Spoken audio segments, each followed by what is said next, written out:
नमस्कार दोस्तों, आज हम विचार एवं भाषा के बारे में बात करेंगे। विचार एवं भाषा के बारे में अलग अलग मत मनोवैज्ञानिकों के द्वारा दिए गए हैं। कुछ मनोवैज्ञानिक मानते हैं कि पहले विचार का जन्म हुआ, उसके बाद में भाषा आई, और कुछ मनोवैज्ञानिक मानते हैं कि पहले भाषा का जन्म हुआ, उसके बाद में विचार आए, और कुछ इन दोनों रूपों के सम्मिलित रूप को महत्व देते हैं। इस प्रकार से हम तीनों जो दृष्टिकोण हैं उनके ऊपर विस्तार से अध्ययन करेंगे। पहला जो है विचार के निर्धारक के रूप में भाषा। विचार के निर्धारक के रूप में भाषा के अंदर जो मनोवैज्ञानिक मानते हैं उनमें सबसे पहला जो मुख्य नाम है वो बेंजामिन लीवोर्फ का आता है। बेंजामिन लीवोर्फ ये कहते हैं कि पहले भाषा का विकास हुआ, उसके बाद में विचार आए, और इनका ये जो सिद्धांत है वो भाषा नियतिवाद सिद्धांत के नाम से जाना जाता है। इस सिद्धांत को हम भाषाई सापेक्षता प्राकल्पना के नाम से भी जानते हैं। ये हाइपोथेसिस जो है बेंजामिन लीवोर्फ के द्वारा दी गई। दूसरी जो हाइपोथेसिस है वो है भाषा निर्धारक के रूप में विचार। वो इस अवधारणा में जीन पियाजे मानते हैं कि पहले विचार का जन्म हुआ, उसके बाद में भाषा का जन्म हुआ। पियाजे ने प्रमाणित किया कि बच्चे संसार का आंतरिक निरूपण चिंतन के माध्यम से करते हैं। उसके बाद जो इन दोनों का सम्मिलित रूप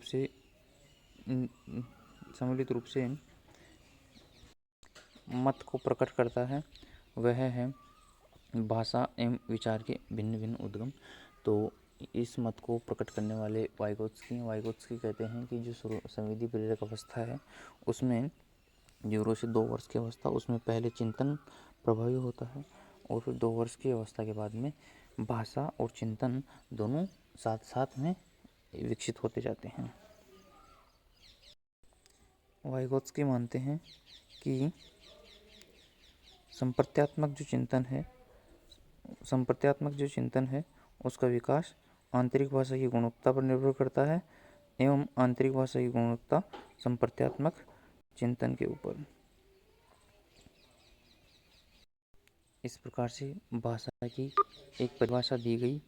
उसमें कहा गया कि भाषा कुछ नियमों के द्वारा संगठित प्रतीकों की एक व्यवस्था है जिसका उपयोग हम एक दूसरे से संप्रेषण में करते हैं। इस परिभाषा में मुख्य रूप से 3 शब्द आए हैं। पहला प्रतीकों की उपस्थिति, दूसरा नियमों का संगठन, और तीसरा संप्रेषण। मतलब हम पहले किसी भाषा के विकास में कुछ प्रतीकों को व्यक्त करते हैं, उसके बाद हम उन प्रतीकों का एक संगठन बनाते हैं और उसके माध्यम से कुछ नियमों का निर्माण करके हम आपसी बातचीत या संप्रेषण में उनका उपयोग करते हैं जो भाषा को जन्म देते हैं।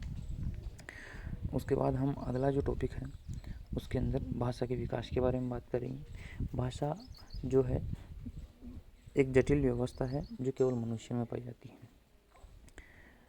मनुष्य में भाषा का जो विकास है वो क्रंदन या रोने से शुरू होता है। जो क्रंदन और रोना जो है शिशुओं द्वारा उत्पन्न प्रथम ध्वनि है। अब शिशुओं द्वारा उत्पन्न प्रथम ध्वनि क्रंदन या रोना होता है। ये क्रंदन और रोना अलग अलग आवश्यकताओं के अनुसार होता है।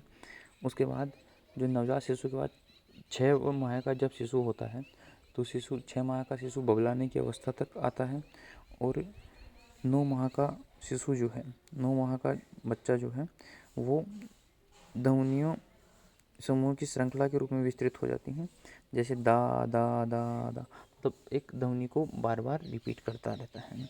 फिर और इस प्रकार की ध्वनि को शब्दानुकरण कहा जाता है। फिर मुख्य रूप से बच्चा जब शुद्ध रूप से एक पहला शब्द बोलता है वो 1 वर्ष का होता है, तब वह एक शब्द बोलता है, शुद्ध शब्द बोलता है, और यह जो शब्द होता है वो प्राय 1 अक्षर का होता है। ये क्वेश्चन पिछली बार आर टेट में पूछा गया था, जिसे हम अब रीट के नाम से जानते हैं। उसके बाद 1.5 वर्ष की अवस्था में बच्चा 2 शब्दों की अवस्था तक पहुंचता है, और 2 शब्दों की जो अवस्था है उसे हम तार वाली भाषा का नाम देते हैं। उसके बाद कुछ मनोवैज्ञानिक भाषा के विकास के बारे में मानते हैं कि भाषा का विकास अलग अलग मनोवैज्ञानिकों द्वारा दिया गया। सबसे पहले व्यवहारवादी भाषा के विकास को अधिगम के सिद्धांतों के आधार पर देखते हैं। अधिगम के सिद्धांत साहचर्य, अनुकरण और पुनर्बलन के ऊपर आधारित होते हैं। उसके बाद भाषाविद नियोम चोम्स्की ये भाषा विकास की जन्मजात प्रतियुक्ति का प्रतिपादन किया और ये मानते हैं कि बच्चे जो हैं जन्म से ही सर्वभाषा व्याकरण के साथ जन्म लेते हैं। वे जिस भाषा को सुनते हैं उसके व्याकरण को सरलता से सीख लेते हैं। इसके अंदर मानते हैं कि अधिगम पर बल देना यह स्पष्ट करता है कि शिशु सुनी हुई भाषा को अर्जित क्यों कर लेते हैं, वे अपने शब्दकोश में नए शब्दों को कैसे जोड़ते हैं। चोम्स्की सीखने की अंतर्निहित तत्परता पर बल देते हैं। चोम्स्की और इसके अंदर में अंतर क्या है? चोम्स्की सीखने की अंतर्निहित तत्परता पर बल देते हैं तथा जो स्किनर जो हैं वो मानते हैं कि शिशु सुनी हुई भाषा को अर्जित कर लेते हैं। इस प्रकार से हमने भाषा के विकास के बारे में अध्ययन किया। धन्यवाद।